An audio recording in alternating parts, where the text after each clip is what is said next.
Last year is over. It wasn't all that good. We're not to blame.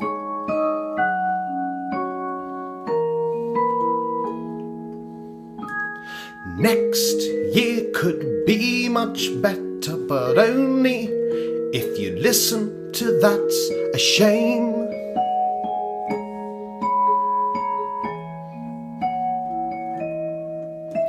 We haven't got content or much time to record, despite not having real jobs, but we will do the best that we can.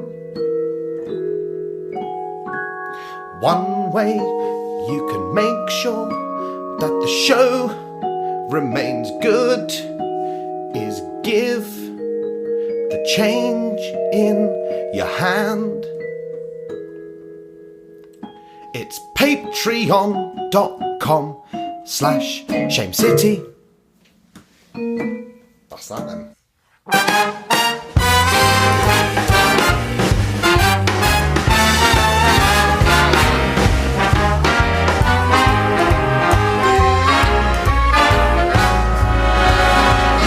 Look for the bare necessities, the simple bare necessities. Hello and welcome to 2018's That's a Shame. Back. You made it sound like we're only doing one. Oh, it's going to be a long episode. Strap in. We're back for episode 58. It's a 52-hour marathon. We thought, we're not great at scheduling. Get it all out of the way early. We're going to be sat here for the next 2 and 20% of a day, something like that. It's going to be check the incredible. maths. It's going to be nuts. Look, I'm Isaac. You knew that already. Probably, unless you're a new listener. Welcome. Happy New Year. And you, sitting across... Well, I'm Declan. I thought as much. Hopefully all the people who knew that you were you, hopefully also know that I am. Do you think there are me. any people who have listened to the show that only know one of us by name? Even though both our names are on with the arts. Isaac and no, it's a blank. Who is that other guy? I mean, he's funny, but I've just never bothered to check. Deslam, something like that. It's on the art. I can't remember. That dog. Here we are. We're back in our what has become our traditional recording setup. We've kind of eschewed that sideways format we once had, where we were facing like we were in some sort of space. I got rid of that after one episode.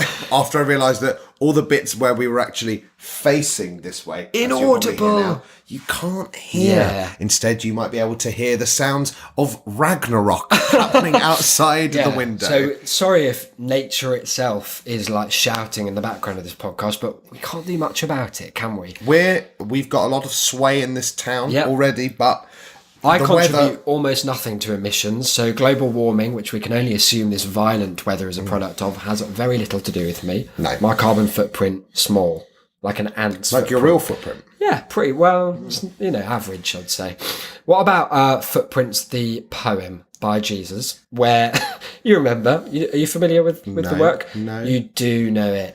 What happens is, there's a man on a beach. Right. Now, the reason I know this, I'll preface this with a nice fact, that my grandma, who was quite old when she had my mum, she was like maybe 40-something. Right. So she was getting on. My mum was the youngest child. She's still going. She's 92, just about hanging on, despite my uncle's best efforts to ruin everyone's lives. Attacked another family member with a knife the other day. Wow! Happy Christmas, Uncle! Great! He's a mental case. Anyway, she, from a very young age, she's very religious. She'd found this poem of this. It's a religious poem, as I will explain, but she'd got a framed version, and the poem's about death. She wrote a little thing on the back, and when I was about 6, she gave it to me and said, "When I'm gone, I want you to have this." And for the next, I guess 10 years of my life, I just expected her to be dying at any point. Because as soon as you say, if in a film a character is given something with, "When I die, I want you to have this," after I'm gone, like next scene, they're finished. And so she gave me like a Chekhov's poem print, which has since vanished. Nicholas probably robbed it, the cunt.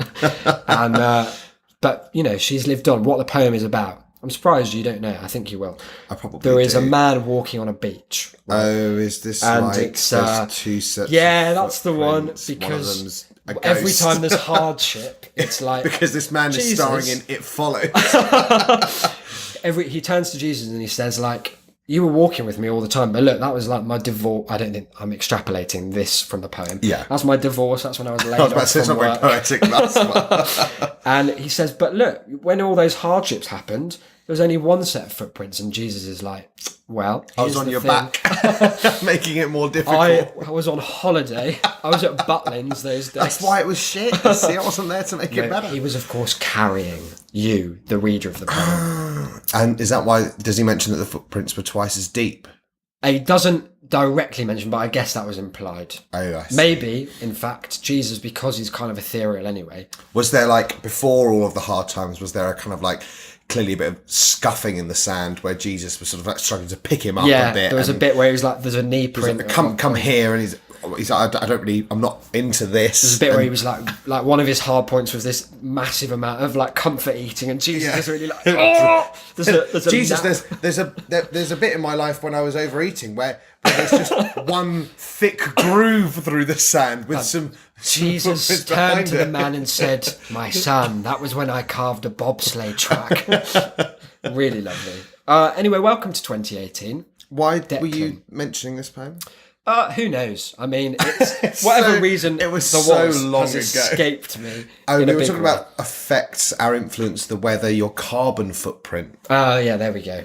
I mean, it was a roundabout connection, I'll be the first to admit. But here we are, the first episode of Wow. the new year. Now, That's a Shame, we're all about progress. We've never done a podcast that wasn't in 2017. That's mental. We've never done anything that spanned 2 years that wasn't something we'd signed up for, like a degree course. Yeah. And even then it was a push.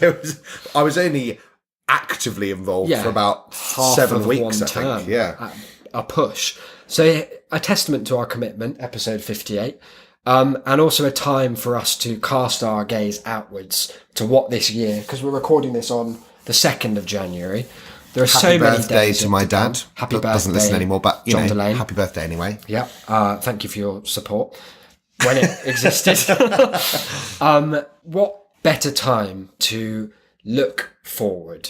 We're not saying we're going to change. We're not committing to any resolutions necessarily. No. For the show. I guess we could have some general ones like keep going. Try not to record 10 minutes before the end of Yes, Wednesdays. that's a good one actually. We're going to try really hard because we felt bad about that episode that we missed. We didn't miss it. We just missed it. It was a day late. It was a day late. A day and a few hours late. If we're honest, we've had a few that were technically the day after. Wednesday's a state of mind. Not for all of you. For some of you, it was Exactly. on time. I always think there are some people for whom it is still Wednesday and they'll appreciate it. There are some people like Professor Matt. He's been getting on Sundays. He's still on the total old joke. schedule. Yeah. But yeah, that's going to be one of ours, is sticking to our schedule. Any others? Maybe we should do more outreach, try and grow. Yeah, we need to do more community. outreach. And possibly, and it's not something we're big on, but we've been talking about it even today. Yeah. A bit more planning. What, for the show? Yeah, well, for individual episodes, because we do a lot of last minute. Not saying Yeah. that this one was, even though it was. But I'm no, just we saying planned for this. We did. Yes, but it was last minute planning. Yeah. But it's better than no planning. It's definitely better than no planning. Yeah. We could have just launched in and it. The thing about that You'd is, have got a weirdly Halloween themed New Year's episode. But I was thinking about that today, and like podcasts that I've enjoyed the most over the years, Ricky Gervais show, Russell Brand podcast. Whenever my favourite bits happen, they're always the bits that are like the bits where Ricky is having a go at them because they're so off topic. yeah. And they don't have anything they're talking about. I don't mean that we need to kind of come to. We don't want to make it Melvin Bragg's In Our Time style. No, production we value. don't want to like come along with a kind of minute by minute plan. No, But that what I was mean sickening. is we should know at least maybe 12 hours in advance Yeah. what the general thrust is going to be, because I guess that's we good. still inevitably have tangents like Jesus's footprints. Yeah. Like that's just who we are. Of But I course. feel like we should have some idea That's fair. That seems fair to me. of where we're going. Well, that's a good one. Put that down in our big 2018 book. That was the sound of it being good. carved. You could have used a harp. Oh, well, I will have done. Yeah. Now. No, now. There it was. There was that time. Okay, cool. Yeah, enjoyable. Yeah. I forgot that I don't actually have to pause for you No, because editing because you all can takes just place put it after in. the fact. I'm not doing That's it the live. One day, my dream is that we can do this all live With a big soundboard. That's going to take the I'll show. be mashing the fuck. The thing is, out as soon as of we get a every button. soundboard, the show is going to be so derailed. It's going to be so based on the sound effects that I'll be randomly pushing. It's going to really lose any. We should have a narrative thrust. soundboard that we've programmed to every time you use a sound effect, it changes the layout of the board. Oh, so that we that's never clever. actually know which sound effect. And then we we'll just be hope pressing. like we could have a really somber story about and then I gazed into his eyes as the life flowed out of him for the last time. Yeah. And you press it and it's like, we will. It's like that. The one good bit from that is it Joel Dommett. I don't know what you are. He's a stand-up comedian. Oh, I meant. He's a stand-up comedian, Right. But Do you mean Joe Lycett? no, I don't. Oh. But he's in that same vein of white, reasonably tall, middle class Yeah. stand-up comedian Yeah. that British stand-up comedy seems to have devolved into. Hmm. But there's one good bit from a show of his that I've seen where he gives the audience member a button to press. Oh, that you might have yes. seen. That's like a confetti cannon. Yeah. And they get to press it whenever they want in the show. And they correctly choose immediately after the sentence, "My mother died last year." But I don't think it's fair for him to get credit for that joke. No, is it? I Because said it's a not- good moment from his show. Yeah. I just don't think. I mean, he's set up a really good win condition, which is If the audience is funnier than me, then I look great. I win. And if they fuck it up, then I can rip into them with some probably pre-prepared Almost certainly. lines about their mum or something. yeah. Yeah, that's quite clever. That's quite shrewd. Maybe not we very should do funny. something like that. Maybe we shouldn't then. But look, What have we done? well, we sat down.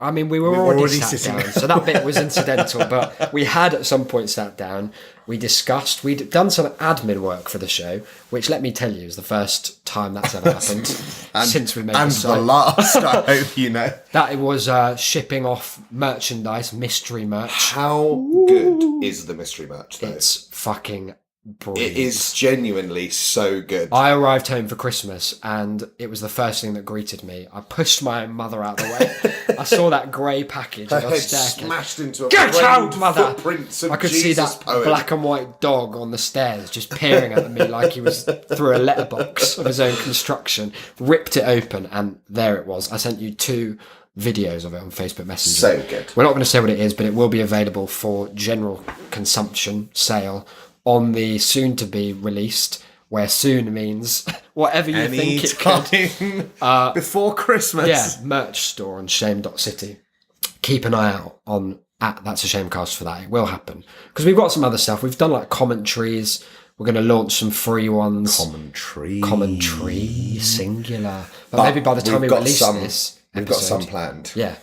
What? Oh, yes, we have. Yes, very good. I've got 2 that I want to do. Yeah, that'll be good. Okay, so keep an eye out for that. That will all be updated. Anyway, all of which is to say, sat down we were, not for this, but as part of this experience. And we looked at each other and we thought, 2018, what could happen? It's a big question mark. It's like one of those boxes that Mario headbutts. What could it be? A pink mushroom? A green mushroom? A One flower? of those orange ones that makes you really big. Yeah, that's what I meant by pink, actually. They are red, aren't they? Yeah, I think I just had a weird TV when I used to play Mario. What else comes out of them? A frog suit, inexplicably. That was always a bit of a shit one to get. Especially if you were in a land level, because then you're just like really good at bouncing, but you just bounce invariably down a big hole. So that's a shame. A leaf that turns you into a raccoon. Never quite saw the connection between the leaf. Don't worry about it. Anyway, inside the question mark box of 2018, all sorts of things could and indeed will happen. And we have between us. We've come up with 10 each. That's 20 things. That's mad. That's too much content. I'm not putting this episode out. All right. Stop Turn it into an recording. 8-parter. Stop recording. Well, you haven't even mentioned the absolute palaver we had with the last episode. Yeah, I mean, it was a shame. It was all over the place. I had to edit it on a computer that was older than time itself. Did my own singular ramblings come through? Yeah, they did, but I did cut them out. Yeah. There was no, quite a long... That is fair. Yeah, because at the end of that episode, you won't know this because I edited it out, I think. I mean, I haven't checked, but I think so. Actually, no, neither have I. The computer I was recording on just it was all working except for the one button that stopped the recording, and it hadn't said it had uploaded our files. So we were like Hail Marying our way through it. Like, right, here we go. And then the computer just died. So I was like, oh, either it's there or it's not. And it turns out it was. Anyway, we've made 10 predictions each about the Good Ship 2018.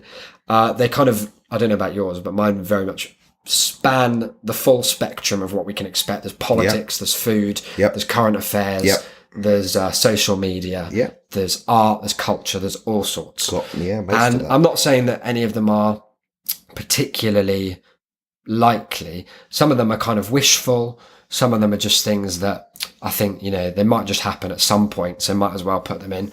But let's just dive in and see, because 2018, by all accounts, is going to be bleak. Like everything I've read, economically, that's not going very well. Poor. What's that? Geopolitics. Britain predicted to be the last of the 32 OECD countries in terms of wage growth. What? Like Weird. negative 0.7%. Good job, all the rail's gone up by an average of 3.5%. My favourite thing is when something that's termed collectively as growth for your country and pretty much your country alone is a negative percentage. Good luck. You're growing down. Growing down would be a good gardening-based game show. It sounds also like a horrid podcast. Growing down. What about this phrase "glow up"? Where do we stand on that? What the fuck is that? No. If someone's like, I've really, how would you tense this? I really glowed up this year. It's about growing into a more usually superficially beautiful version. Throw them in the sea. Straight in the sea. Straight. Glow up this one and just boot them into the Atlantic. In the sea. Okay, that's fair. Look. Do you want to start? 10 each. I would, because my first one is serious-ish. Okay, go right. And here it is. 2018 predictions. Number 1. Edward Snowden announces that he'll run for president in 2020. Libertarian ticket. It's a curveball. Oh, libertarian ticket. We know that that's his leaning because of all those forum posts. Do you remember about all that was unearthed? Where everyone was like, wow, oh no, he's got a lot of shit opinions. That was the collective mood of the internet. Did he David Mamet us? Yeah, he pretty much did. David Mamet, who wrote a play that is so deeply one of the most incredible artistic deconstructions of everything wrong with capitalism. Yeah. And then turned out to be a Tea Party fanaticist. It's such a shame that the Tea Party have such an eloquent and furious companion in David Mamet as well. Yeah, I know. I don't feel like they deserve it necessarily. It's also weird because, I mean, a bit like Edward Snowden in this case, they've had some weird positive side effects. Yeah. Like in states that had really big Tea Party followings, things like abortion law tend to be more liberal because they're like, well, the state shouldn't decide about your body. And you're like, thanks, guys. And they're like, also, Facebook should. And you're like, you were so close. Oh, dear. But yeah, I think maybe not Edward Snowden, but I think someone in that kind of... We've opened the door, obviously, to the celebrity president. Dwayne "The Rock" Johnson. Again, it's disappointing Republican. that he's be running as a Republican. I know. What could his platform be? He's just going to sing half the lyrics of "You're Welcome." The words. Imagine him doing the Pledge of whatever it is. The Pledge of Allegiance? No. The oath. The oath of office, or whatever it is. He would be all over the place. It'd be dreadful to witness. Maybe... I don't know. He'd inadvertently become president of Venezuela. Get the country wrong. I think he would be a very dangerous president because he's so well liked and charismatic. He could say anything, and a lot of well-meaning people would just go along with it. Yeah, because he was in The Fast and the Furious. He's in nearly all of them, I think. Yeah, there are so many of those now. Too many for me to even remember if he's in a single thing about them. But yeah, I think something like that. Alternatively, I think our kind of ancillary prediction will be something like Julian Assange. I think he'll just turn into wax this year. I think he'll be discovered in a room just made out of Vaseline. He'll have turned into a big slug. It will, something's going on. His whole Twitter went, wasn't it? Yeah, and also, wasn't that thing about no one's seen him in public for quite a long time? I mean, obviously, he's locked in an embassy for probably being a sex offender. Almost certainly. Yeah. You don't have yourself locked in a foreign embassy for not being a sex offender. Yeah, I guess not. But there was a thing like no one had heard from his official, because of, this is going to get boring quickly, but anyway, there are like special hashes that people use to identify themselves or files and things, and apparently his one is not updated in a long time. So maybe, like David Miscavige's definitely dead / imprisoned by L. Ron Hubbard's ghost wife, Thetan murdered He's wife. been imprisoned by that guy who plays him in the Lou Theroux That man's a documentary. genius. May I just say, if I could get anyone on the podcast, it would be him. Oh, we've got an announcement about that. We might be having Pending a small similarly legal criminal investigation by me. Should we tease this now? This could be a 1B prediction. I've arranged with a prolific, and I mean, like, he is the face of the Flat Earth group, Flat Earth to come on the podcast. He was keen, may I say. Good night, Mr. Chips. Yeah, he seems to have forgotten the fact that we've just roundly attacked him in the past. Yep. Or maybe he's just that big a guy and he's willing to put the academic debate. So, guys, here's the thing. We're going to ask maybe you guys to send in some questions if you have them. But if at least one of you could make sure that one of your questions is about why his wife left him, that would be frankly incredible. I mean, we're not saying definitely, but, you know, read between the lines, because we will ask anything you email. Yeah. It's a great defence for us. Like, look, we didn't ask it, Wayne. It was just what was in the inbox. Yeah. And what am I going to do? Not read Noah's email? We have a duty to these listeners. Exactly. They've made us who we are, in some sense. So how do you feel about that? Almost certainly. There'll be another celebrity running. Yeah. I don't know if they will... I doubt they'll have the same success. I would hope not. But if they do, then that's the end of politics as a concept. Yeah. Like, democracy is now for us. Just over. Because it's almost there. Like, we're at a Very, real tipping very point. close. Yeah. Yeah. And I feel like Edward Snowden, he's not done anything big in a while. I think there has to be a certain ego attached to the whistleblower. What about... Okay, well then what about the idea of a different curveball that running against him? Yep. Chelsea Manning.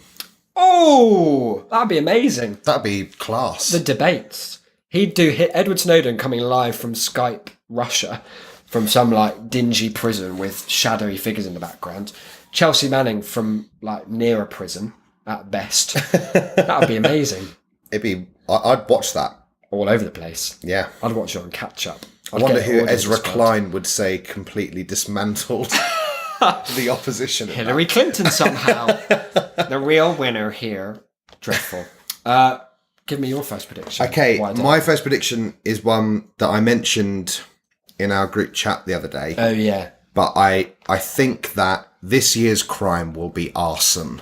Now expand on that. What was the crime of 2017? Crime of 2017 was Abusing assault on women. Yeah. You think that's gone now? We move on from all sorts of things. Remember Grenfell? God, no one else does. Everyone's forgotten about that. Despite it being still there. Yep. Visible, Sadiq Khan's put out one poster about the fact that London doesn't turn its back on homelessness anymore. That's fixed then. Isn't it mad that the London Zoo fire was in the news for about a week? And Grenfell Tower, you can see it from like 10% of London. A great big charred monument to failure of society. That's horrid. It's just not okay. No. So what I'm saying is that by that rule, we'll have forgotten about that. Oh yeah, I expect so. Within a month Quick or so. too. But I reckon that, I think that we've got the thirst. For something to take. We've got the thirst for place. comeuppance. Mm-hmm. And I think that the arsonists, they've been getting away with it for too long. You don't hear a lot about arson. And yet there's lots of fires. Yeah. And what they say is no smoke without arson. No smoke. I really think that it wouldn't surprise me at all to find out that there was a specifically celebrity-based culture of insurance fraud arson. Like the Cutty Sark. Yeah. Yeah, I remember that. I was very near the Cutty Sark that night. God, you could have been an absolute statistic. I could be either burnt or I could make a lot of money on like blackmailing the arsonists of that definite insurance scam. Yeah, so I reckon that's what we got. We've had so many wildfires, they can't all be accidents. I do think this about fire because, it's like the Dr. Harold Shipman thing. Did you see, for those who don't know, Harold Shipman was an NHS doctor who was a serial killer. He was very much killing injecting patients with death. Of them. But there was a news story the other day. This is horror. Harold Shipman was a great doctor, maintains, what was it, the spouse of one of his victims? Oh, I was thinking of a different story, but what's your one? Really? About the doctor who is putting his initials on people's organs. Oh, God, the guy branding people's kidneys. Or his livers, I think it was, with his initials. That's mental, isn't it? That's just not what... That is like that's like a cartoon of the mad villainy. Right-wing like caricature of what the liberal loony left do to like celebrate their own ego. They're writing their names on livers. It's like academics have gone mad. It was a shame. But what's this about? Someone was saying he was a good doctor. Let me just Google to check I didn't dream this. Harold Shipman News. That's on a list. He's back! With a vengeance. He's going to be big in 2018. Doesn't mean a lot to be back with a vengeance if you're a serial killer, does it? No. What possible? What could you do that's worse? Harold Shipman was a good doctor, says victim's son. I mean, he wasn't. By any objective measure. Listen to this quote. Was not. Mr. Shelmerdine said, quote, "It's an odd situation that he killed my father, and that I still think he was a good doctor.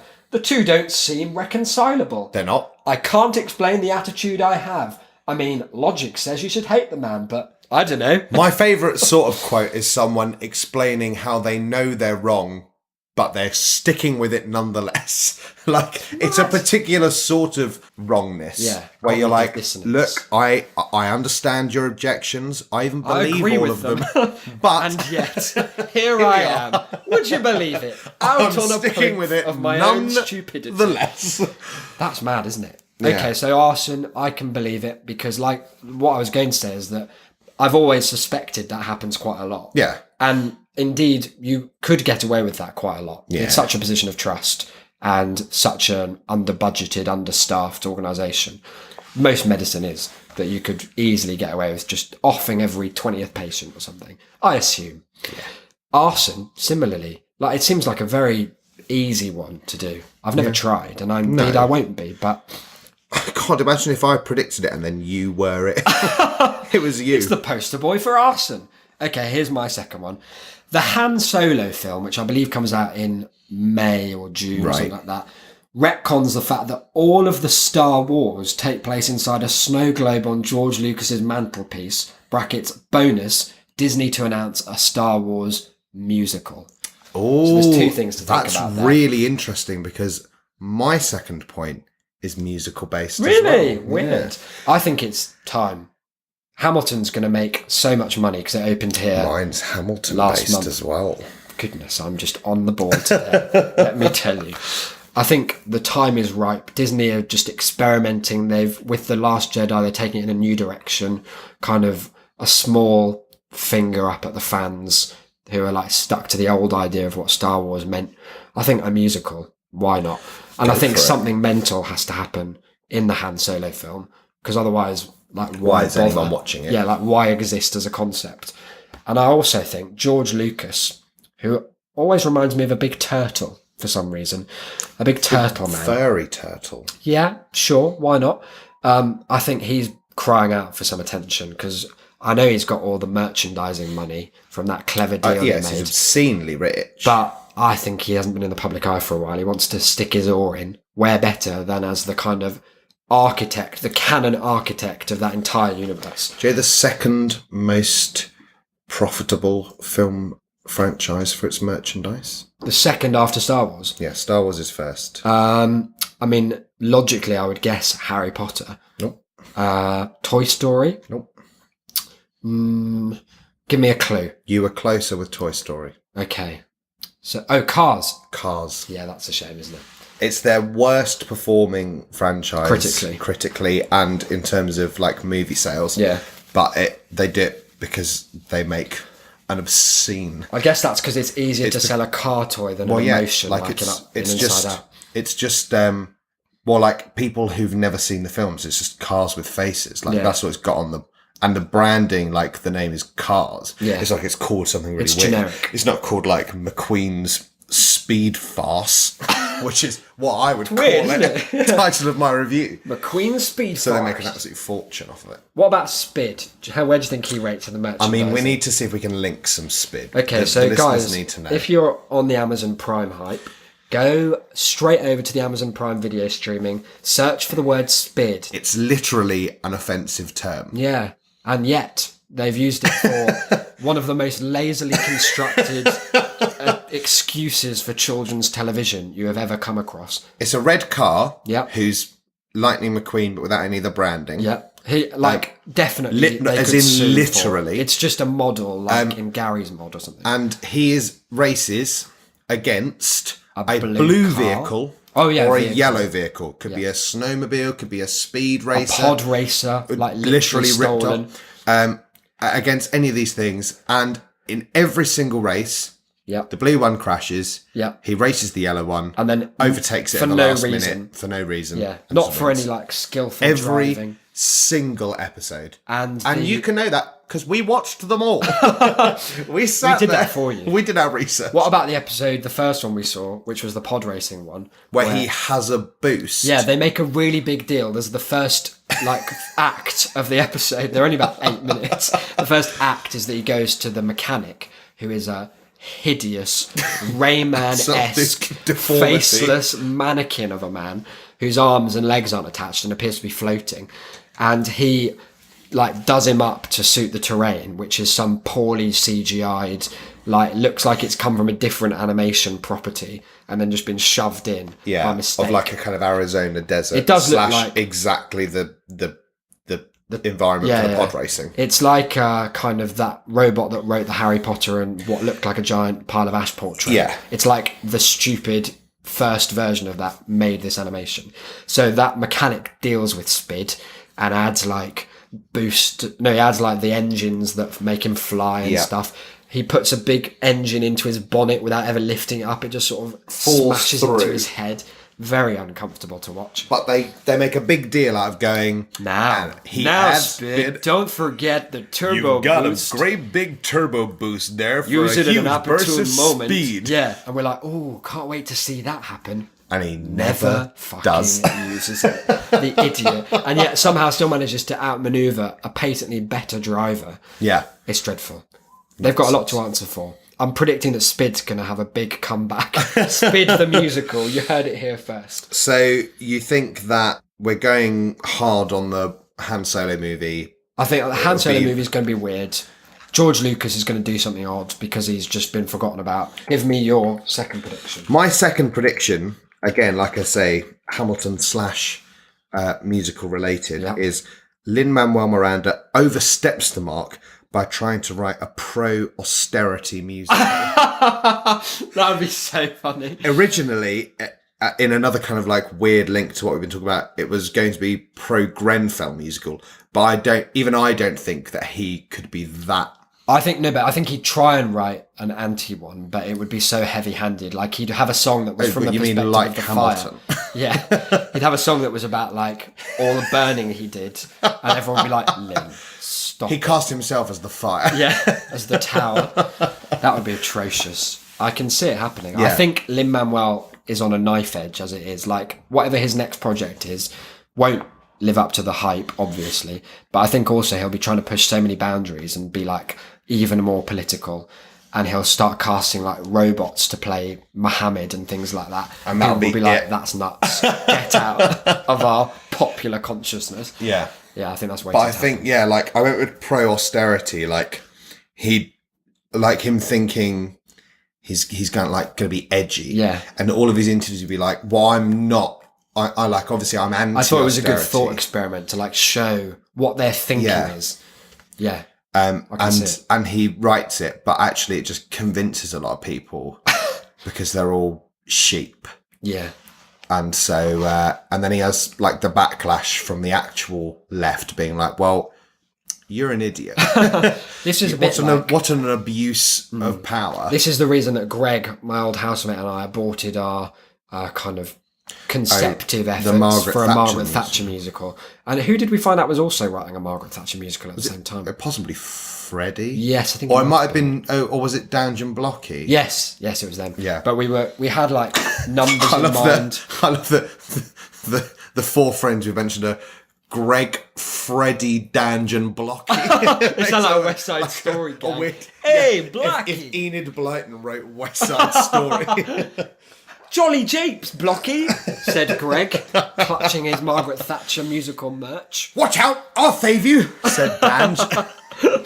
But yeah, we had this whole idea about Arthur Scargill. It was going to be like so pro Thatcher that it was obviously satirising it, and Arthur Scargill was going to be played by like just a shadow, but like a really aggressively dancing shadow that led all the miners. Like in be a big Bear in the Big Blue House. No, I never found that to be an aggressive shadow. Did you? I thought she was mischievous. Mischievous, sure. Angry. Some real, like.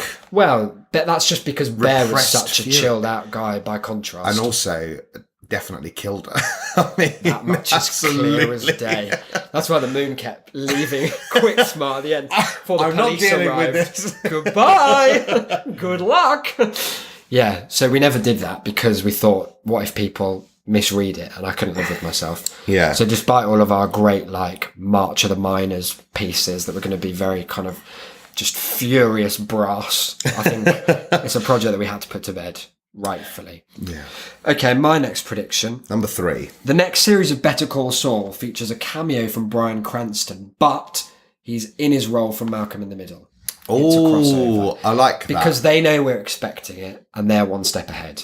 Stuart Lee gave the series 5 stars. So well, correct. They're not going to it was keep him. A simply incredible piece of television. It was extremely good. But I just think that I think they've already confirmed that Bryan Cranston will be in it at some point. But I think it would be too obvious. And just, like, what's it going to add if he's just what? I don't think he'll come back as his character from Malcolm in the Middle. I think that he'll come back, first of all, just in the background.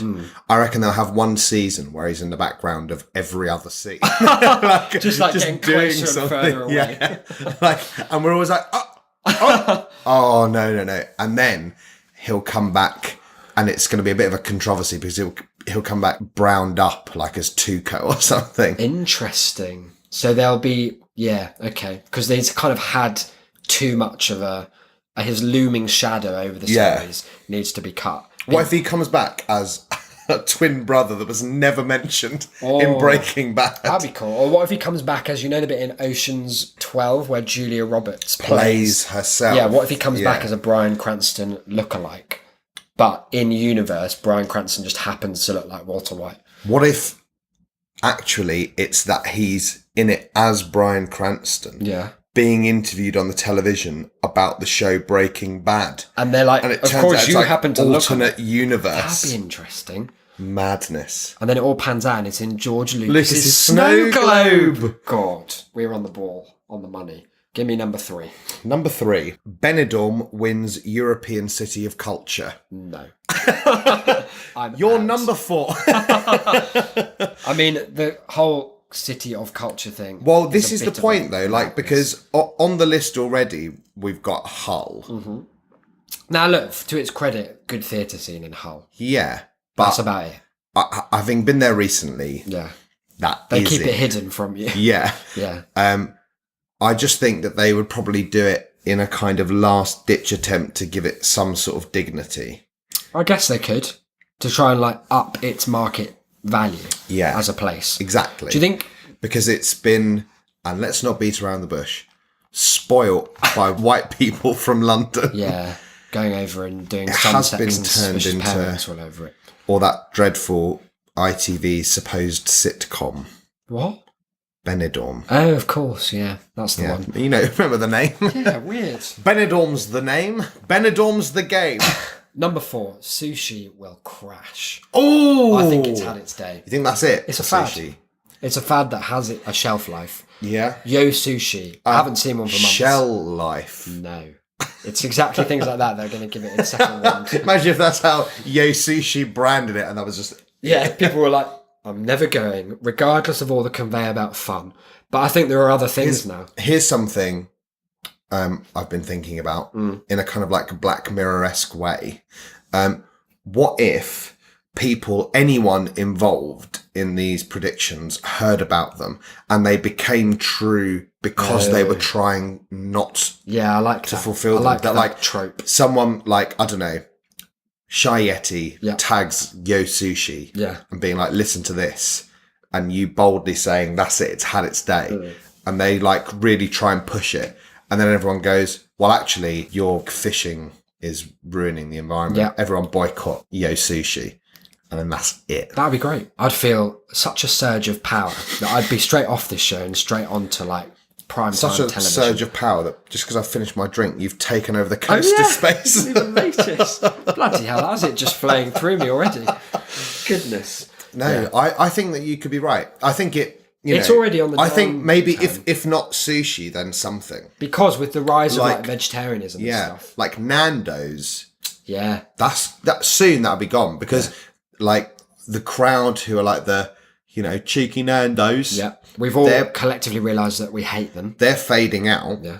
Coming in, like you say, it's the hipster veggie crowd. Yeah. And so at some point, Oh you're my just god, gonna I can go, only eat the mashed potato, and only if I ask for it to be specially squoze. Squares. No, I think you're right. Yeah. So if not Yo Sushi, then one Something of like those it. trends. They'll fall. Yeah. Yeah. Just not the kebab. Oh no, that's that going won't to be last a lifetime. That would be going. Over Christmas, Yeah. I had several either family members or friends of family members Yep.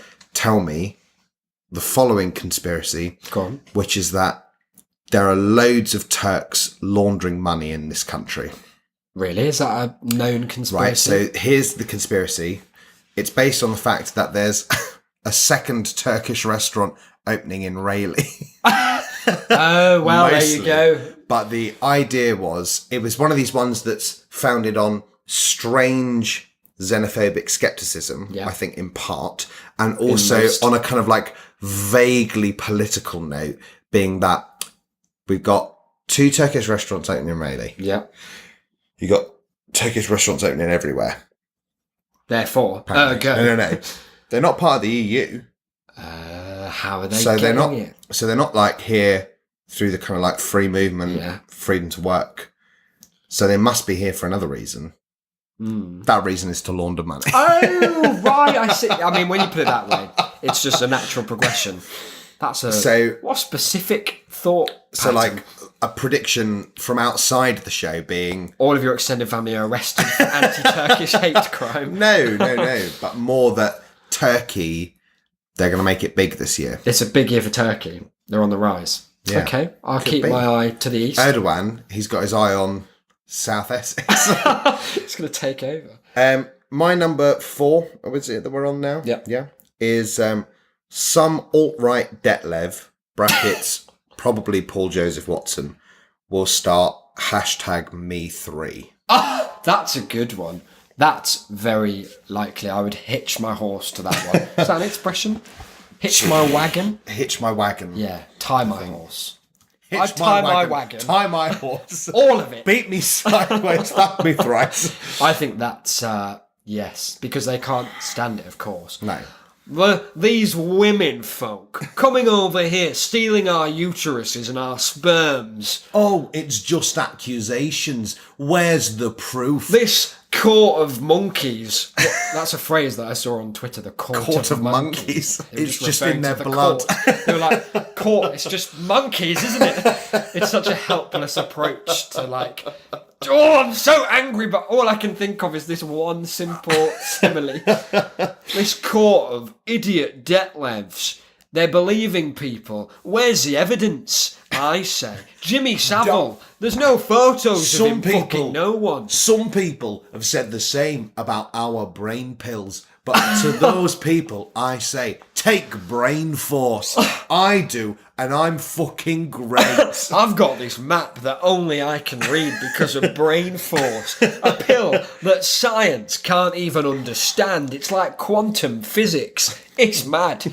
Yeah, I think that's very likely, actually. Yeah. The co-option, because they like to do that because, Yeah. like we talked about before, there's this tendency of the alt-right to think that things they do affect people a lot More more than they do. profoundly Yeah. than they actually do. So I think they'd think, I know how to get them. We'll get them where it hurts. Also, they on hashtag. Also, they have no imagination. It is mostly based on theft, yeah. Because it's either theft or it's based on this kind of one narrative they have about either A, Muslims, or B, the deep state is out the to deep get state, them. yeah. It's what's after Alex Jones. It's going to, well, I mean, I think it's kind of got him already. I think its tendrils are there. Yeah. We all saw that. Making him say all those things that he said throughout the entirety of his public career. Isn't it? Yeah. That's the power of the deep state there. We've got to be careful. Okay. Like, what precautions are you going to take this year? I don't know. I'm giving up this podcast just in case. I'm going to start wearing metal earmuffs so they can't get little creepy little so hooks they can't make you hear anything. That'll show them. Yeah, I think that's a very good one. We're coming up to the halfway point. My number 5 is on a similar note to 4. KFC will make an embarrassing concession towards the rising trend of vegetarianism. Zoroastrianism. Brackets, i.e. beetroot bucket. I think it's the kind of thing, like a misguided, good. Like they'll do it as they'll try and have their cake and eat it too by being like, oh, here we go, lads, we're giving them one I think it's going to be leeks, but with their 7 herbs and spices. Yeah, well, the 7 herbs, and I think Colonel Sanders will appear. I think the advert would be like knowingly confrontational to the idea. Yeah. Like it would probably be, I don't know. You're going to KFC, you're not having chicken? Yeah, and then Colonel Sanders' ghost would fly up out of a cabbage patch and be like, well, don't worry about it, boys. Think of the environment. Even I eat vegetables. And look at me. I like to beetroot or a celery stick in my day. Yeah, I think there's going to be some heavy-handed, loads of old people in a room brainstorming an ad campaign that will go awry and be roundly mocked. Yeah, no, I think that's and they'll just sweep it under the rug. That's a solid prediction. Because McDonald's has got this McVegan thing. Yeah.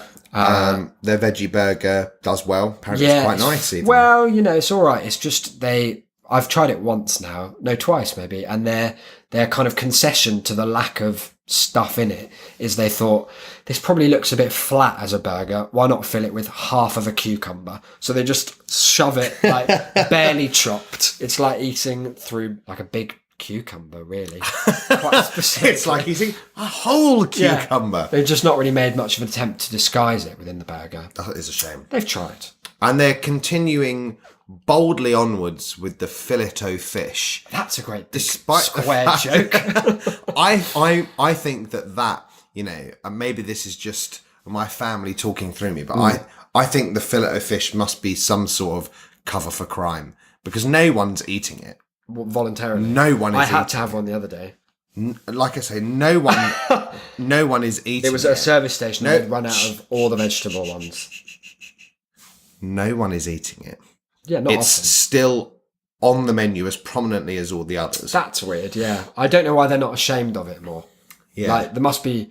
Because if you really like... You would just discontinue it. Yeah, because there are people who are like connoisseurs of the fish world and seafood and things like that who might want that burger. Pescatarians might be like, yeah, I'd love a fish burger. And they'd try and they'd be like, but this is just 2 different squares. You've given me a square bit of fish where there's no all of no discernible species. Yeah, you can't tell what it used to be. No. And then the cheese is just a square on top of it. Yeah. And a sad little spat on dollop of something that bears no thought. I'm actually thinking of this year starting a campaign called the Campaign for Real Tartar Sauce. Okay. Because tartar sauce is my favourite of all the sauces. Love it to bits. Incorrect. Think it's great. It's no ketchup. Look, it's not as broadly applicable. No, but it's a niche sauce. But I think better. It's a specialist choice. Right? And so, but it is a sauce that people think they can get away with calling anything tartar sauce. Like mayonnaise that just has if it's mayonnaise that someone's dropped some coriander that's a joke. And they're like, well, here it is. Not having that. Have a go. No. So yeah, no, but I think definitely the veggie KFC option. It's the time for that kind of embarrassment faux pas to take place. Yeah. 'Tis the season. So, Number 5. John Darkins dies for a 3rd time. Okay. Talk me through it. How's it going to happen? Well, he's died once. Yeah. Our second episode, if we recall, yeah, was Who Killed John Darkins. It was the mystery of the season. But then, in a real twist, like Lazarus before him. He came back. Yeah, that was big, actually. I don't think the Christian Weirdly- church made enough about that. Weirdly, he'd come back prior to us announcing his first death. But, that's a trivial Yeah. detail in this grand scheme. But then he's gone again. Yeah. Died a third time. I feel like this is the year that he dies for real, Oh, really? assuming that he's just forgotten his password again. Yeah. And it's in the news. Oh, you think so? Do you think it's in the that his news. death is newsworthy No. inherently, or he I does think something he does newsworthy? something newsworthy. Like he goes to get Ed Miller Bond, or whatever he called him. Nick. He Nick turns up Clegg. to protest Nick Clegg's Nick Clegg's knighthood. knighthood, yeah. That would be amazing. Garbage! Was the scream before he turned the gun on himself. I reckon he's going to try and do an expose on Alex Salmon's RT show. Oh dear. But yeah, I feel like he's been quiet Yeah. for a good year now. A time is ripe, because every day that he doesn't do something just means it's more likely More that the next day things. he'll do something even more Exactly. terrifying, even more awesome in the literal sense. Yeah. My number 6 is Evan Spiegel, who is the CEO of Snapchat, is going to do something that makes just evidently clear that he is a latent supervillain.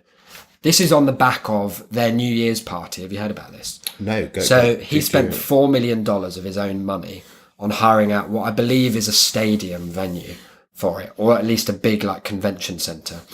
And Snapchat, you know what it is. It's all about sharing information, quick bites of and parties especially. It's like, look, my life's so much fun. Tracking your boyfriend. That's the one.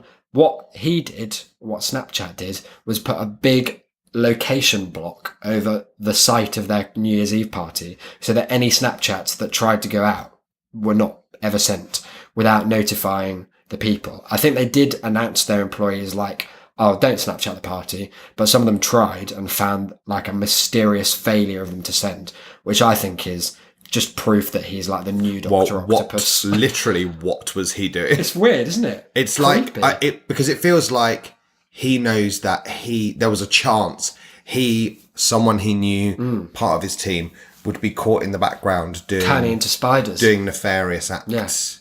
Yeah, I think so. I just think the power to be able to deny outward communication like that is so horrible. terrifying. What do you think it is that he will do? What sort of thing are we thinking? I'm thinking he does that, but For a country. or for a certain political group of people. He's suddenly, if you've ever looked at a picture of Obama, you can't use Snapchat for it today. Or he'll stifle some sort of world event. That would be quite interesting. What about What if he refused any Snapchats from the Arson sites that you mentioned? We noticed that there's a 1-to-1 correlation between no Snapchats and lots of arson. Curiously few chats of this. What if he arson. threatens it based on the result of a particular election? Yeah, 2018, we've got is it by-elections in the US that they have, or midterms? Yeah, Is the it midterms, midterm yeah. elections, not by-elections, midterm elections. That he in a particular state, he's if Roy Moore doesn't win, Alabama doesn't have Snapchat anymore. Ever again. Yeah. That'd be cool. No, that'd be terrifying. That's the one. That's the one. Yeah, it's a weird power. It's a very supervillain. It's very to have blacked out a particular event, Really a location. No, that is quite horrible. My number 6 is quite similar. Mine is Bitcoin becomes sentient and surprises nobody with its overt racism. Is it going to love the free market too much? It's going to love the free market. Yeah. No that's one's its business. whole job. Yeah. But yeah, I think it will start to communicate, and it will be extraordinarily racist. That's interesting. I learned something about this today that's really interesting. So my friend Jacob, who I went to see The Disaster Artist with today, and then we had a drink. You made it sound like that was the first thing you've done as friends. It's weird. Yeah, we just met. That's how you identify him. I was just wandering around the cinema looking for someone to sit next to. No, he works for, I won't say which, but a company in the UK that does mapping, basically. Yeah. And his job seems to be do whatever you want to do with data to just make like experiments and see if they'll ever be of any use. So it's a pretty cool job, like coding little projects and things to see if they'll be useful. And the first thing he did, have you ever seen, I'm sure you have because I must have talked about it with you before, there's a Mitchell and Webb sketch called Cheeseoid, the premise of which is that David Mitchell, or I can't remember. Yeah, no, David Mitchell is an amazing soup chef. He makes the best soup ever. He gets punched on the nose and can no longer smell ingredients. Right. So he makes a robot to identify stuff for him, basically. But the only things that it can do is tell the difference between cheese and what it calls petrol, which is petrol. And so he made a robot, a software bot, to identify of any image, is this thing more like cheese or more like petrol? And it would spit out, the output would be cheese or petrol, which is what the robot does. Right. To do that, and to do any of these things where you feed in image data, which is obviously like the future of like computer vision is what the next big frontier for AI, like the Amazon shops and stuff like that, and Google's capture program, all of those things, feeding that database. To do that, one of the ways is there's a site called, I think it's ImageNet or something. And it's just a database of like tons of image data broken down by various software algorithms into like maddeningly specific categories. The example he gave was that one of the categories is frustrated mathematicians, and it will tell you like the images it thinks most look like that. One of the things it's done as a reflection, because this is such an interesting philosophical idea about how we're making robots and algorithms to reflect society, even if we don't want them to. One of the things that has happened as a byproduct is that its class for criminal is predominantly black males, because the most pictures, like from newspaper websites, from like forums, Google searches at all, are of black males. And so robots are going to be racist if we follow that through. The singularity is going to destroy us all. So you were so Bitcoin. Why wouldn't it be racist? Well, yeah. Well, I mean, the free market is. So why wouldn't it be? That was a depressing one. Wow. Happy New Year. What have you got next? We're all going to die in a big disease. Donald Trump will eat a live animal and tweet about it. I think he's going to swallow a mouse, something like that. Should we move on? Yeah, sure. No, it's definitely, I don't have a lot more to say about definitely true. Yeah, I think it's just the kind of like machismo. Ozzy Osbourne did it, and he's less mad than Donald Trump. Yeah. My number, what is this, 6 now? 7? 7. My number 7 is... the East India Company is coming back in a big way. Oh, wow. What are they going to do? I don't know. But like I say, I watched some of the Pirates of the Caribbean films. Well, they have the East India Trading Company. Yeah. And the East India Company was it for a while. Like, they were it. They had it all so much, didn't they? Yeah. It being world trade. And imperialism. That's the one. I think it was... I was looking up the other day, having watched one of the films, that I think it's like at some point in the 19th century, at the height of kind of British imperialism in India, the East India Company had a private army of 260,000 people. Disgusting. A company, That's not fair. a trading company, had its own army. That's mad. What was Jack Sparrow going to do against that? just don't think that... That's gone away. That's gone away. Do you think it's just underground? It's like the Masons. Yeah, like the plot to Assassin's Creed, which is just more confusing with every game. Have you seen the Assassin's Creed film? No. That's one we should do an audio commentary on. It is actually the worst film I've ever seen. Similarly, we should do one on Wanted. Wanted? The is James that when we McAvoy bending bullets one. Okay. Because the plot of that is similar as well in that an ancient society of weavers.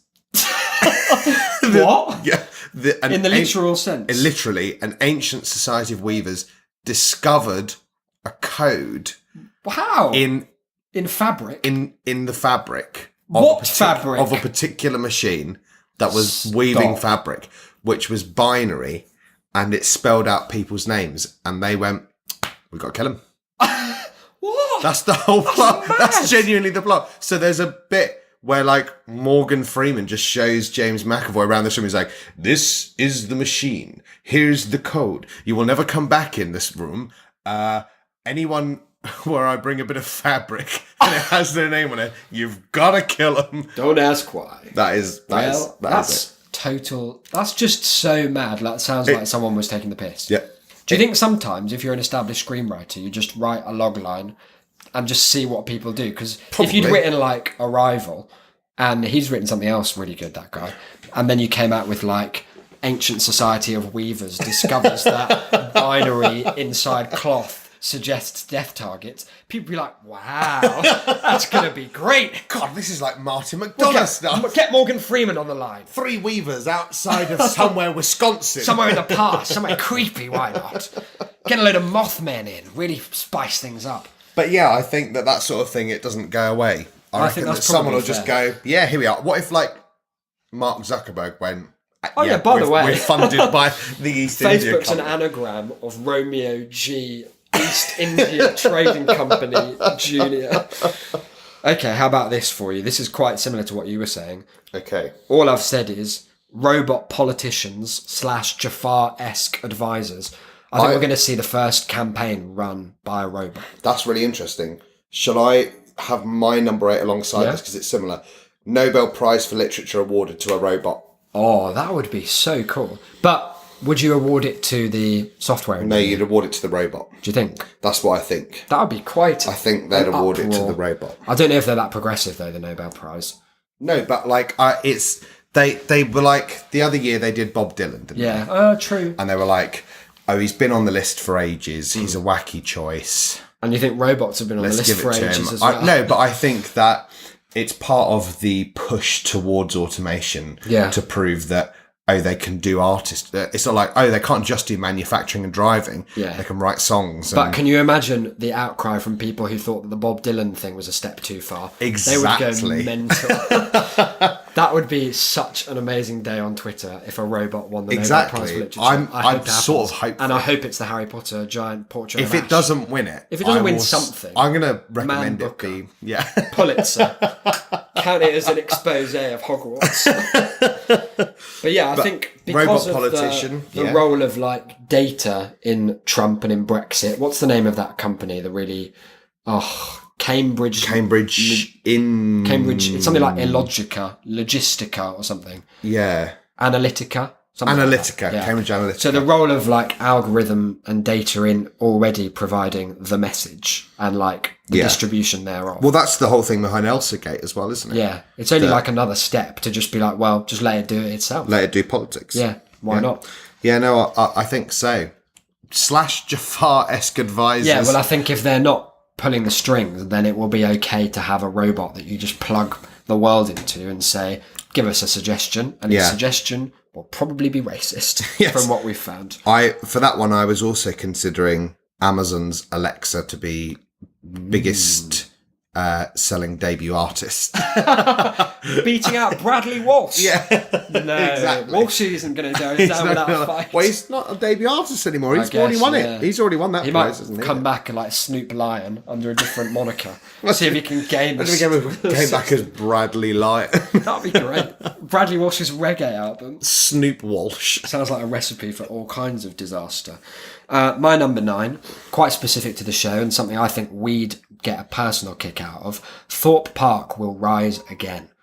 There's a lot of pressure. Do you think it's going to be repainted? I think it's going to be reborn, quite frankly. Oh, goodness. Yeah. You make it sound like they're going to... Out of Nemesis's womb. You make it sound like they're going to bomb it like 28 weeks later. It's the Arson. It all just ties like in. Fucking burn the place Racist to the robots ground. will order a drone strike. No, I think, there's this Paramount Park coming to the UK at some point. I feel like it's soon. What, in the what? The Paramount thing. Oh, yeah. So I think the Merlin Group's going to feel all kinds of pressure. Thorpe Park's its closest one to London. Mm-hmm. It's objectively a shithole. Their worst. And just a kind of temple to delirious rust fiends and Angry Birds properties that have they've aged so gracelessly out of existence. Are you saying it's the end of days for X several ways out? I think that's the first to go.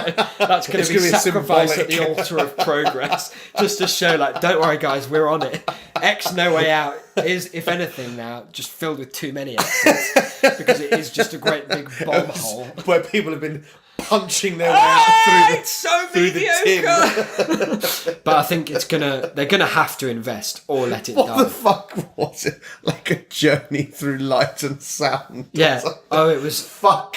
It was like Mate. 4 dimensions of light, sound, and chaos. It was That's only 3. The fourth's a mystery. the fourth for you. The to find fourth's out. an exit. Tweet us if you ever think of the 4th. I think it has to do something big. In the same way that, like, every day John Darkins doesn't do something. So what Park. do you think they will do? I think they'll announce that it's going to be the first theme park where every night all the rides move themselves around and reconfigure, like in that film 13 Ghosts, is it? Where there's like a house that all the rooms change. But And it kills people. Surely that only affects visitors who are going on 2 consecutive days. No, any other Are day. you saying that it's in order to plug the Shark Hotel to get more people to corrugated stay? iron Shark Because you'll Hotel. come out the next day, you could be in fucking Bradford. And guess what? You could get be at fast pass for 10 Bloxwich. minutes.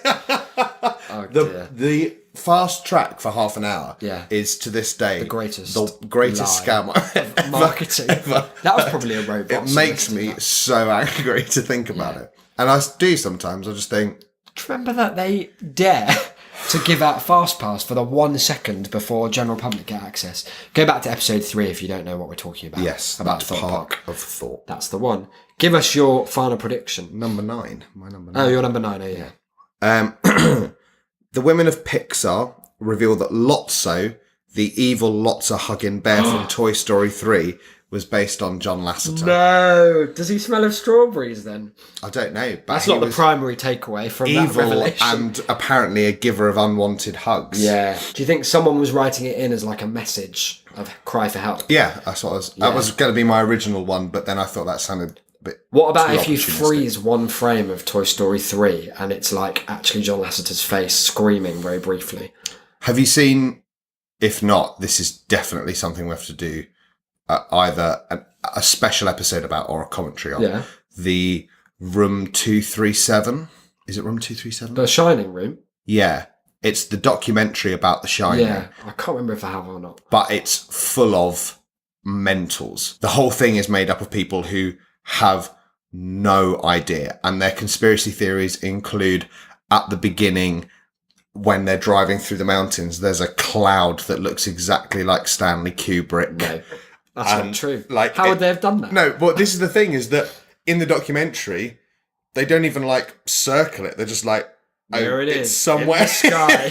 It's somewhere. The last place you'd expect. Yeah, Bullshit. So I'm thinking that maybe There's that is hidden what there depth is there. in Toy Story 3. I'm so That upset that me. one hit hard. And I mean, imagine how hard that would hit if you were you one of the worked women. there. Yeah, who, go on. like, he is an icon in that industry. Like, He he's almost one of the few single-handedly people who's, like- saved it. Yeah, who's like considered an auteur in that field of that status and for that commercial a project as Pixar to be like the recipient of an unwanted advance from that person who From would the god. be your. Oh, it's dreadful. He's let himself and the whole world down, and you're not welcome on the podcast. You've let John. happiness down. Yeah. I've burnt all my copies of Toy Story. I had a Buzz Lightyear. He's now a melted pile of carcinogens.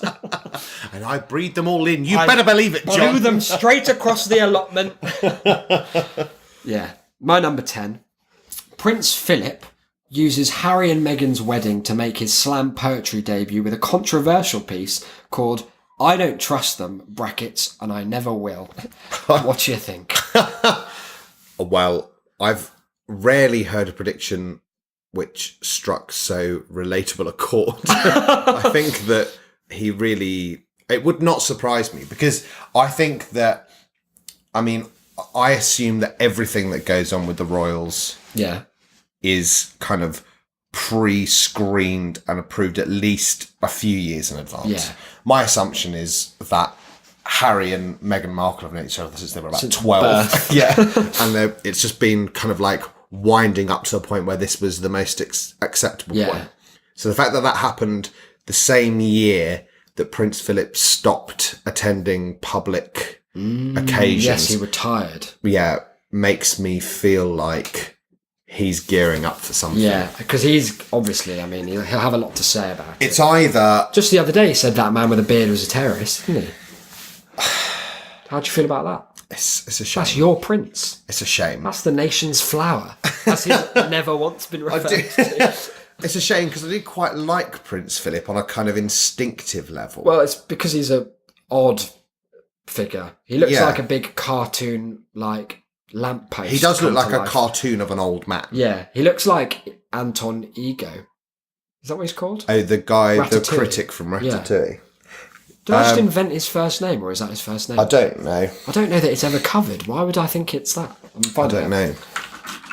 The man who everything about him is shaped like Yeah, coffins. it is him. Very well done. Why do I know that? Do they have a T on the end of ego? No. Oh, that's a shame. Why? Just a trick. Why? Because that's French, isn't it? To have an OT and it make an O sound. Don't worry about It it. would have been like a slight, like, it would have made the joke better. Or maybe if he wasn't so busy molesting everything that moved, John Lasseter would have thought of that. He probably hugged that T right off the end of the word. Dreadful. Dreadful. Give us your final prediction. My final prediction is gone. Well, is that It's in its literally- own sense the most telling thing of all? It's just a... Was it something so controversial or so accurate that the deep state got to it? Well, as in, I don't know what it was, and the whole document's blank. Do shake your phone and it might undo the whatever happened. Declan looks preposterous shaking his phone. Did that work? It brought back one. Maybe you have to shake it like as many characters as you do. Well, look, No, I'm not wanking my phone into the next life. that seems fair. Okay, well, shall I just try and come up with one now then? Yeah, why don't you make it about the show? Something to end on. No, what was it? It was all right as well. I'd saved it for last for a reason and everything. Was it so that you could delete it in a display of childish petulance? It's so that my phone. It's so that Apple had time to get Yeah. rid of it if they really, really wanted. That's a shame. I can't remember what it was about though. That's a real shame. Shall I make one about the show then? Yeah. So, What do you think the year holds? Because 2017, when we started the show, if we'd done this then and been like, what do we predict the year will hold for this podcast? My obvious first one would be, it will be over in about 3 more episodes. all right, my prediction is a kind of either or one, Okay. right? A Which is hedging of that- the bets. Well, no, it's like I think it's going to be a year of extremes for us, but we don't know which way. Okay, I can get on board. Either we're implicated in extreme scandal, That's what I was thinking. or we make it into the top 200 list. Ooh, that's a big, I bold think- claim, I think because no it's- one knows how that works. No, I mean it is just It is magic, magic. and if you pay for it. Yeah, probably. But I You think have to that's it. personally fillet Tim Cook. I think it's one of the two. I've thought about this But the scandal thing is for a that while. it's well, I've been thinking about it as well, and I was just thinking that me having made this prediction, I think we've got to make it self-fulfilling. If it gets to December 28th and we haven't made it to the top I'm gonna write 200, this Prince we're gonna Philip poem for him. we're gonna absolutely blow the Announce roof it from the off with the most balcony. racist episode of all time. The thing is, like, I think we've said enough things in jest that anyone who wanted to, like, we Could as easily. we quite often role play satire, like, it would be very easy to strip the context away and make us sound like we've said awful Absolutely. things, which no one has done yet, thankfully. And I do hope you don't do that unless warn us in advance. I'll prepare a response. Yeah, or unless we're big enough to survive it. Yeah, at the moment that would sink us. Like, well, no, at the moment, No. at the moment we're so small they would make no difference to anyone. No. Unless, God, imagine if it made us big just because it was so bad. but I think people would then pick us up out of pity. They'd be like, look, they're probably all right. They were talking about the minority style tent out of jest. Is that your experience of the online left? That they're really I didn't say them in the forgiving? left. I think we'd start getting Paul Joseph Watson fans. Oh, right. These guys I think- speak a lot of truth and I they don't think- even have a map. I think they might turn off once they heard any of the number of episodes, segments, sectors, Yes. jokes devoted to, Lampooning Paul. and indeed anyone who likes him. I guess so. So we've really, we've made our bed So quite firmly. I've put a lot of pressure on us to make it into the top 200 Here in the we next go. few months, Well- or else we're screwed. Look, that's very much up to you, the listeners. I'm not going to shy away from saying that December, it wasn't the best month for That's a Shame. We've rationalised it away. I mean, it was still good. It was still up from like A, what we ever expected, Oh, and God, B, yeah. like significantly above our first lots of months. But I think we got greedy because we peaked quite high in like September, October. They were good. December was a bit of a downturn. I think the word of mouth in December, I don't think it was the best of mouth that I'd hoped and prayed for. Word of mouth, mediocre of mouth. Yeah, and I'm not putting that on a mark. I won't put anywhere near. Emily, don't you fucking dare. I'd smash it into bits. I'll put it with that Buzz Lightyear We'll course. send you a fucking V2. So what I'm saying Oh, no. is... The thing about that name is that I don't know if they recognise that V2 was a very deadly form of rocket during the Second World War. So launching it as a secondary video site feels like Not the a best. misstep. Yeah. Saying I'm going to send you a V2 sounds like more of a Nazi threat. Yeah, than a friendly, like, communique. 6-second video. Imagine if the only difference was that V2 was 7 seconds of video. That's a innovative. prediction. That's a brave new frontier for video. But look, over we go to what I'm now calling Plug Corner. Actually, we have an email from Noah that I can discuss. Oh, let's go for it. Subject line, trees, content are really bad at sex. I forgot about this. I want you to I think I step away assumed- from me. I think that I Public assumed I received this in the middle of a Lemsip delirium. But to be reminded that it was a real email that I received is both joyous and troubling in equal measure. Yeah. I'd actually, on this particular issue, I'd like a big follow-up. manifesto to fuck trees. No, I'd like a follow-up from Noah. Mm-hmm. How has he come across this opinion? Yeah. How have you tested it? If true, what is it particularly that they're poor at? Yeah. Is it technique? Foreplay. Stamina? Yeah. Pillow talk. Pillow talk afterwards? Do they ignore the bonding process afterwards? Yeah. The cuddling? Bit sappy. Hey. Get off of this podcast. I wasn't allowed shell life earlier. Yeah, You're no, not allowed that's some dreadful, sappy. is why. No, do follow up. Also, you had a follow up for Noah about he emailed a few weeks ago asking if some, quote, bitch. And he didn't mean that in a gendered way. Oh, yeah, no. That was just referring to bitch, you know. Like Aaron Paul's character in Breaking Bad. Exactly. Whose name I've forgotten. Who was in Black Mirror, wasn't he? At the end of the first He episode. was very good. Odd. He asked if some bitch would donate $9. Oh yeah, well, we had a funny story about this, which was that my mother and Isaac's mother, Yeah. they're different people. I made that sound like they might have been the same We can person. exclusively reveal. Never been seen in the same room together. And that's for good reason. Interesting. No, they have. Have they? Graduation. Yeah, I remember that. Very dull. I know, because I had to buy each of them a separate drink, and it cost me a Horrid. fortune. I did nothing of the sort.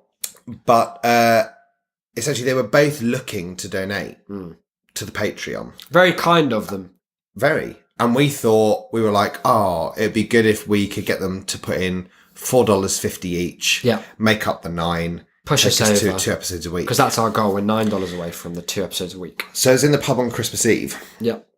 and I was being... Festive, was it? It was lovely. Yeah, I thought it would And be. my dad was asking me to explain a bit about the podcast to one of his friends. Oh, yeah. Ooh, I wouldn't like to do that. So I was very upfront and honest that it's not very much. There's not a lot to Very say little. for it. No. But he was asking about how, like, you know, what's your listenership like Yeah. and stuff. You wanted And to so get I down to mentioned- brass tacks. So I mentioned some of the vague figures that I think are probably about 7 months old. Yeah. And I also said about the Patreon Yeah. and about how we were only $9 away. And Were you hoping that he'd No, just chip I in? knew that he wouldn't. But I was like, and then when we do, like, we've got, you know, so there's the rewards, Yeah. and then we've the goals, where once we reach $100, we go back to 2 episodes a week. Sunday and Wednesday, guys. Make it happen. And my dad said, do you think anyone doesn't donate because they don't want you to go back to 2 episodes a week? And I very boldly said, no. I would have said yes. I don't think necessarily so. Mm-hmm. Most of the feedback that we've had so far has been very pro 2 episodes a week. My girlfriend can't deal with 2. Well, it turns out neither can my mum. And that's the exact reason She's decided not to donate to the Patreon. Does she realise that she doesn't have to listen to 2 a week? Or she doesn't have to listen to them like when they come out? Yeah, I know. But the thing is that they do pile up if you're not listening to them quickly. It's very true. And also, we are suckers for always referencing things that happened in the last episode. Us, really. So unless we manage to strategically only reference things that were 2 episodes ago, that sounds like a lot of admin. On our part. So, but look, mothers have done enough. So yeah. Also, let us know if you're someone else who isn't donating or is reluctant to donate because you're scared of the 2 a week. Because the 2 a week is too intimidating. Because I'll give you 3. How about that?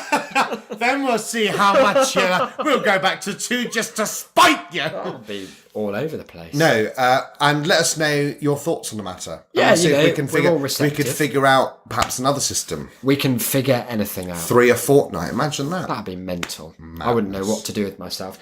Look, there are people at home, I imagine. They will have heard that sad bit I said about December stats and they'll want to help out. They're that kind of person. They're diligent, shame citizens. That's your overview of our listenership, is it? I think diligent is the watchword. Like us. Like us, they're committed to extra work for a little reward. Pretty much anything they can do for others. Yeah. I mean, why not? No, I definitely think we have a strong companionship with the people that listen. Oh, we do. Because we bear our souls. And, that will inspire some kind of familiarity. It's true. Yeah. If you're out there and you'd like to help, a very direct way, Christmas, people will be getting all kinds of weird devices. iPods, they still make iPods as a separate device. iPods, iPhones, phones in general, podcast players is what I'm saying. They might be asking you, a noteworthy podcast listener, oh, what shall I listen to, love? That's a shame. You're friends with Alan Bennett in drag. They may be asking. I was sitting with my iPad. I didn't know what to do with it. Dudley had loaded Flappy Bird. I'd tried my best to get past the first few levels. I couldn't get past a single pipe. It reminded me of the futility with which Mum used to knit at her crochet table every week, as her life ebbed away like her dreams. Anyway, look, yes, I did play Alan Bennett in a play. Thank you. I am very talented. Bennett. Yes, my spotlight pin is not Alan Bates. No, Benet. Oh, Benet. Alan Benet. Yes. Look, tell a friend is what I'm saying. Word of mouth. Although it hasn't been, it could. 2018, let us make it. 2018 is the year in which word of mouth, once again, is best. Make word of mouth great again, is what you're saying. Womga. Something like that. Mwomga. Horrid. Never do that again. It sounded like you were trying to remove dentures you don't even have. Mwomga. Mwomga. That sounds like the new Star Wars baddie. I'd like to revise my It sounds like something Godzilla had to swipe out of the air. For fear of just imminent blasting. Yeah, why not? Tell a friend is the theme. Pass on, because it is the best way. Like all of these digital methods, they do help. But I think the most direct way is just if anyone asks, or if you know anyone who listens to podcasts, point them in the direction of That's a Shame. See if they like it. They might hate you for suggesting anything. They might look at you with such contempt when they find out that this is what you spend your time doing. But that's a risk you're going to have to take for us. That's a risk that all shame citizens must take on. This is like the draft. Yeah. It's like we're not sending you to war, we're just sending you into social awkwardness. Outcastery. How else, though, can people help the show? Well, reviews. Oh, there's a plethora of ways. Reviews is a big one. Shame.city/review. Leave your thoughts on the show. If we're going to make the top 200, we need more. Although I was looking the other day and we've got something like 30-odd reviews. That's pretty good. Is that only on one store as well? All but one of them 5-star. Who's the not 5-star one from? That would be my girlfriend. Traitor! Good. That's good to know. Still bitches when we don't put out an episode in time. Wow. Can't live without the stuff, but couldn't be bothered to give us Well, luckily, 5 stars. I know that you can retroactively edit your iTunes reviews. And Don't be thankfully- thinking of that if you've already left 5 stars. And thankfully, everyone else has been kind enough to Very give us 5 generous. stars. So be sure to, review is really helpful and we will read them out. Subscribing on iTunes is also very helpful, even if you don't do anything about it. Just subscribe there, turn the downloads off, get it from a much better app. Let's not joke. That's the one. That's the way around. How else, though, can people help us out? Well, they could get in touch with the would show. help me out a Send lot. us some content. By God, it's a challenge. By God, we've got none. Content is my Everest. So you could get in touch with us by email. By, Oh, yeah. yes, TAS, T-A-S, at shame.city. Lovely address. Send us your thoughts, your feelings, your content. Yep. Stressing that one. Questions, Any advice. questions, certainly. It's a new year. You might have some resolutions you need help with. What were they? Where better to ask for help than here? You could also get in touch with us via the website, shame.city/contact, for a place. similar inquiries. If you've got any inquiries that you don't think will even take 280 characters, I'll tell you where you could get in touch with us. That's via Twitter. Oh! At That's a Shamecast. Yeah, that's a good place. Or if you have something particular, something individual, or if you'd just like to know what Isaac and I are up to on an individual I'm basis. mostly bad-mouthing whoever did the shit music at the London fireworks. That- it was an abomination. A shit way to start the year. Well, fireworks as a thing are underwhelming and should be but cast one out. year they started with a Sondheim piece, No Place Like London, and this year it was total nonsense. What does they start with? Hamilton. I mean, not even that. Bottom of the barrel. And so you can find Isaac at IsaacBD or folk. myself at Cynical Declan. Last but not least, well, actually, no. What else do we have? Oh, the mailing list, shame.city/mail. We haven't sent anything, I'll be honest, for a while, but we will be doing. We're starting this merch thing soon, which will have some free stuff. Don't worry about that, because that's just the kind of people we are. Yeah. We don't, what I mean by that is Also, we don't rate commentaries our don't content cost very us highly. anything. And as well, as you may have heard at the very beginning of this show, if you are someone unlike my own mother who feels they could deal with 2 shows a week, Yep. if you think that's the sort of thing you could do, and that's the sort of thing not only that you could handle, but that you want, it's a challenge in your life for 2018 to listen to 2 episodes a week of That's a Shame. Do consider, if you have anything to give, Yep. Just giving like, to our Patreon. it's like buying us a drink, but a drink that PayPal takes a great big cut out of before it ever sees our pocket. And that's patreon.com/shamecity. And anything is much appreciated, whatever you think the show is Anything worth. at all. Look, it's been a hell of an episode. I don't know if I said Goodness, that at the it start. has. You It's did been a it, but it bumper has. episode. Not quite the 52 hours we promised, but going on 90. I'll take it. Why not? 90 minutes. That's it, yeah. Look, we'll be back for episode 59. If you have any ideas about what we should do for episode 60, send them our way, because we have none. Currently doing nothing. Until next time, I've been Isaac, you've been. I've been Declan. And we'll see you next Wednesday. Bye, guys.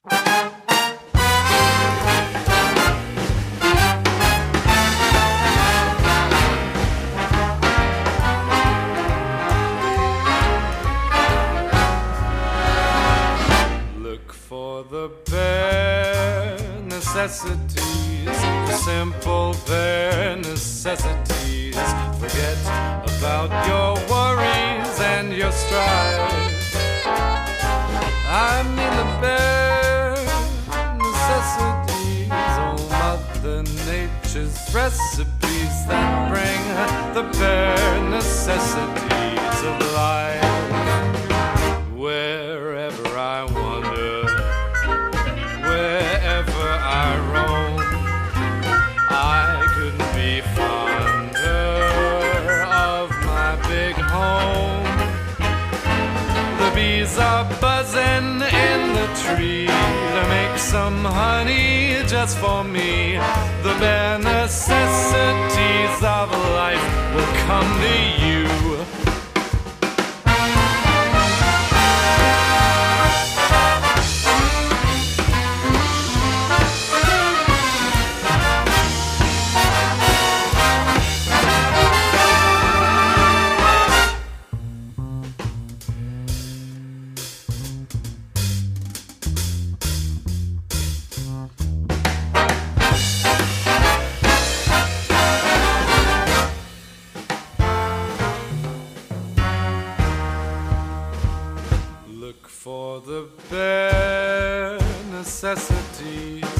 simple bare necessities. Forget about your worries and your strife.